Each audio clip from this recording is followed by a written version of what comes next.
Lapor Jenderal, tugas saya sebagai rakyat sudah selesai. Suara saya satu keluarga hanya untuk Bapak Prabowo Subianto. Semoga Bapak terpilih menjadi Presiden 2024. Saya hanya rakyat kecil, Pak. Saya titipkan negeri ini, bangsa ini, negara ini kepada Bapak. Semoga Bapak menjadi Presiden 2024 yang baik, yang amanah, yang sayang sama rakyat Bapak. Pak Prabowo, sebagai anak Indonesia, tugas kami mendukungmu telah selesai, Pak Prabowo. Tapi ingat, ini awal perjuanganmu jadi presiden, Pak Prabowo. Karena apa? Kami tidak butuh janji manis. Yang kami butuhkan bukti nyata.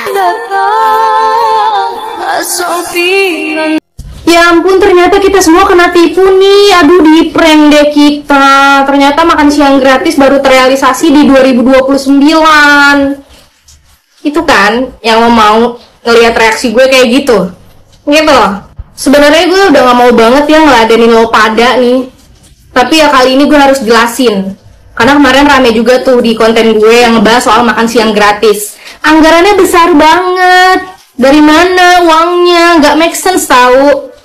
Iya emang gak make sense kalau nih misalnya Pak Prabowo jadi presiden nih, udah menang, udah ditetapkan pemenang gitu dari KPU. Nggak habis dia dilantik, besoknya tuh program jalan semua. Besoknya tuh program jadi, seluruh Indonesia menikmati. Itu nggak make sense emang. Gini ya tuan-tuan dan nyonya-nyonya semua, semuanya itu ada tahapannya, bertahap. Kalau langsung full, jadi, jebret, gue juga mempertanyakan uangnya dari mana. Kok bisa? Malah aneh. Nih gue tampilin, dibaca, dipahamin. Di situ terbilang target untuk 82,9 juta anak. Lo pada tahu target gak sih? Di garis bawah itu target. Jadi artinya 82 juta anak itu target mereka. 82 juta anak itu 100%-nya. Ya untuk mencapai 100%-nya itu bertahap. Sekarang gue tanya deh sama kalian, program pemerintah mana yang sekarang rencana ini besok udah berjalan langsung tuh? Program pemerintah mana? Nggak ada tuan-tuan, nyonya-nyonya. Jadi di tahap awal itu hanya beberapa persen yang tercapai. Nah puncaknya di 100% yaitu di 2029. Dan kalian juga harus mengerti apa yang dimaksud skala prioritas dan prioritas. Itu beda ya. Dan mereka di situ menyebutkan skala prioritas mereka itu adalah kasih makan siang gratis ke anak-anak yang berada di daerah pelosok yang sangat-sangat membutuhkan program itu. Dan gue juga berharap dikasihnya orang-orang yang paling butuh di antara yang lain. Makanya kalian tuh jangan terpaku sama satu prokernya Pak Prabowo doang. Banyak program unggulan lainnya. Kan satu-satu diwujudin. Semuanya akan berjalan, cuman bertahap. Makanya kalau baca artikel, baca berita nih, jangan cuma judulnya doang. Dibaca tuh isinya sampai bawah, scroll.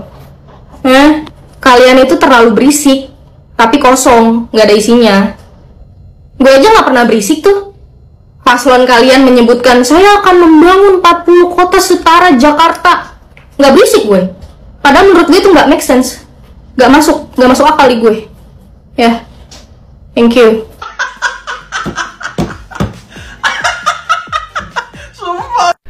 Saya pikir setelah pemilu selesai, saya nggak mesti harus ngejelasin orang-orang yang macam begini lagi.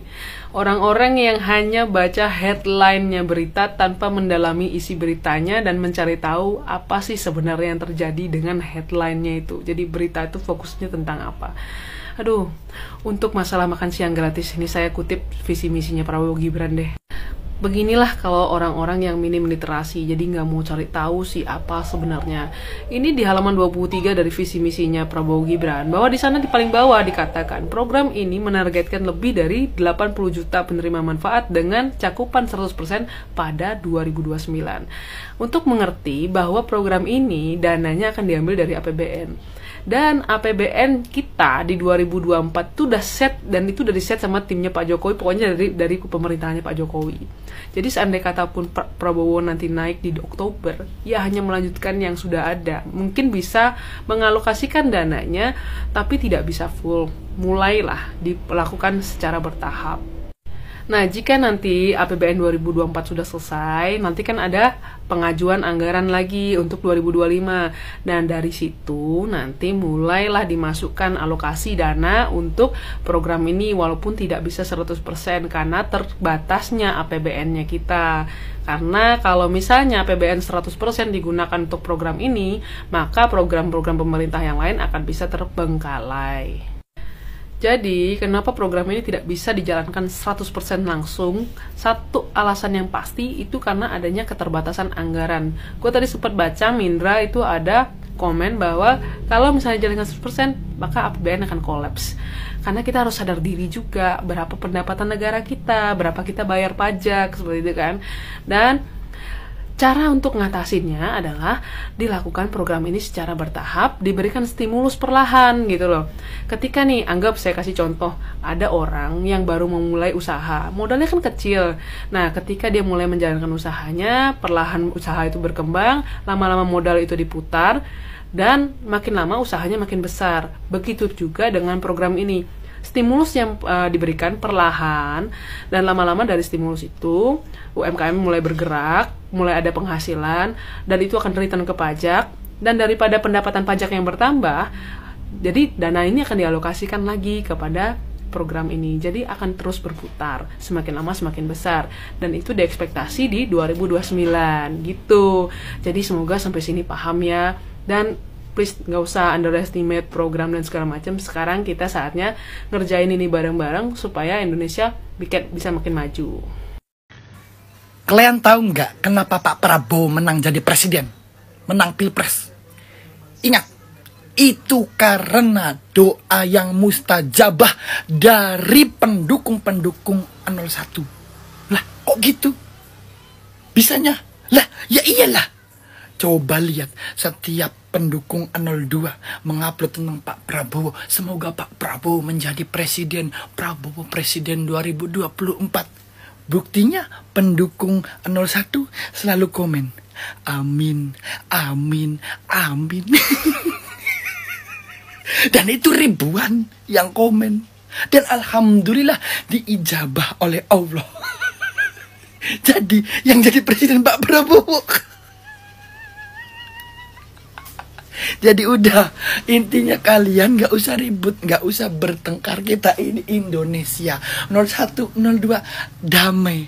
02 menang berkat doanya 01. Setuju gak? Amin ya Allah. Gimana? Ngaruh? Ngaruh nggak film-film kita itu?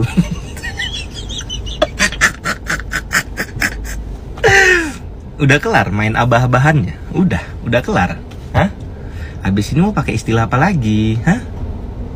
Makanya, kualat kan pendukungnya. Jangan kebiasaan ngata-ngatain orang tolol, orang goblok, orang bodoh, orang nggak berpendidikan, kayak nggak orang kuliah, nggak berintelektual, nggak ngerti etika. Itulah kebiasaan. Ngerasa paling paham dunia, tiba-tiba si paling ngerti. Sedap. Sekali muncul orangnya 58%. Curang ini. Lucu kali mah, tiba-tiba curang ya. Padahal samanya balance, yang sini ada kecurangan, yang sini juga ada kecurangan. Yang aku lihat sekilas ya dari sosial media. Makanlah sikit, nanti sakit. Putus asa, pendukung Prabowo hanya bisa joget-joget, gak bisa nunjukin prestasi capres andalannya. Pendukung Prabowo, dengerin tuh apa kata mbaknya. Prabowo mah nggak ada prestasinya, nggak ada yang dibanggakan, modalnya joget-joget doang. Lihat tuh mbaknya. Mending kita pilih capresnya mbak ini, lebih banyak prestasinya. Salah satunya apa? Menjadi seorang prajurit terbaik, menjadi seorang jenderal Kopassus. bahkan menjadi seorang menteri terbaik Indonesia dan gak pernah dipecat. Betul kan, Mbak? Iya, daripada Prabowo nggak ada prestasinya. Prestasinya apa? Paling membangun tugu bambu yang cuma sebentar doang. Terus apalagi membuat gorong-gorong atau yang dikatakan parkir air. Bagus kan prestasi, yang jelek kan prestasi Prabowo. Terus apalagi merubah rumah sakit menjadi rumah sehat. Prestasi apaan tuh? Prabowo nggak ada apa-apanya. Mendingan itu prestasi capres mbaknya ini. Padahal Anies unggul di semua TPS. Nggak sekalian aja lu seluruh dunia, di seluruh alam gaib, di seluruh planet Pluto. Anak-anak abah, udah yuk, capek, ikhlas menerima kekalahan. Ini gue voting ya, coba lihat postingan gue sebelumnya. Kalian bisa lihat nilai sendiri deh, yang milih 01 sama 03. Itu banyak apa enggak? Kalian juga harus tahu ya, silent majority itu bener-bener ada. Orang-orang nggak berkoar-koar, tiba-tiba boom. Itu udah gue bilang. Tapi emang bener sih, orang kalah itu pasti ada aja nyari alasan guys. Udah yuk hargainya orang-orang KPPS yang sampai begadang, yang udah menjalankan tugasnya dengan baik. Karena di setiap TPS tuh pasti ada saksinya guys. Jangan ngelihat kecurangan dari 02 aja. 01 tuh yang gue lihat juga ada kecurangan yang ditusuk-tusuk pakai dia ngomong bismillah, bismillah, sampai nusuk-nusuk 01. Dan 03 juga ada kecurangan di luar negeri, di Taiwan. Tapi kalau Allah udah berkehendak lain, iya dong, jengkel dong. Orang udah tahu itu tempatnya banteng loh. Ai, terus apa? Jadi saya bilang gini aja, Pak Jokowi juga udah begini. Pap. Kayaknya ke Jawa Tengah gimana Bu? Kalem. Saya bilang, Pak, kalau dia nggak ada musuh, namanya juga banteng Pak. Dia ngerumput Pak. Dia cari, dia makan. Nanti Pak, ketum turun ke Jawa Tengah. Saya cuman perintahnya gini, hei, kalianku banteng apa udu? Gitu kan. Iya, langsung banteng Bu, gitu. Kalau ngono berhenti merumput, gosok tanduk kamu. Ya, iya dah. Langsung pak. Ya. Kenapa paslon 02 tinggi, tapi PDIP di Pileg juga tinggi? Izin stats ya. Jadi beberapa hari sebelum aku mau nyoblos, itu ada tim sukses dari PDI Perjuangan khusus untuk caleg DPR RI. Ngomong, Neng, jangan lupa pilih yang ini ya. Untuk dapil Jakarta Pusat, Jakarta Pusat, Jakarta Selatan, Hongkong dan sekitarnya kalau nggak salah. Nah, karena aku pemilihnya di Jakarta Selatan, aku iyain. Oke, karena aku merasa nggak apa-apa lah PDI Perjuangan. Karena kan aku pilih Ganjar Mahfud. Itu pilihan aku gitu, calon presidennya. Iseng aku nanya, berarti kalian Ganjar Mahfud juga? Enggak. Kita kalau presiden pilih Prabowo. Jadi ternyata banyak yang demikian. Makanya kaget banget. Jadi militansi dari pendukung PDI yang datang ke lapangan itu benar-benar PDI untuk caleg. Tapi kayaknya aku mencurigai tidak untuk Pak Ganjar dan Pak Mahfud. Itu sedih loh. Sebenarnya sedih. Aku sebagai pendukung Pak Ganjar itu sedih. Karena mencoba mengimajinasikan perjuangan mereka gitu. Kayak lari-larian sendiri mungkin seperti itu. Apa mungkin karena sudah terdistraksi, kan biasanya kan pemilihan presiden terpisah gitu kan. Terus sekarang kan mesti rame-rame, jadi kayak terdistraksi begitu. Kepentingan caleg juga dia mau cari suara, terus gimana juga dia mau sosialisasi ini. Sementara benturan-benturan banyak seperti itu. Ini kan tidak mengurangi investigasi tentang kecurangan-kecurangan. Tapi ini saya mau bicara realnya. Makanya Bali, makanya Jawa Tengah, kemudian tempat-tempat yang istilahnya itu kandang banteng, tetap menang partainya. Tapi untuk Pak Ganjar Mahfud sangat-sangat memprihatinkan gitu, seperti itu. Dan saya berharap sih ini pelajaran berharga ya. Pelajaran yang sangat berharga gitu. Saya juga tidak bisa menuduh siapa, tapi memang sebagai masyarakat itulah yang kami nilai gitu. Seperti itu. Nggak tahu ya apa itu sekjennya Ibu Mega atau dan lainnya.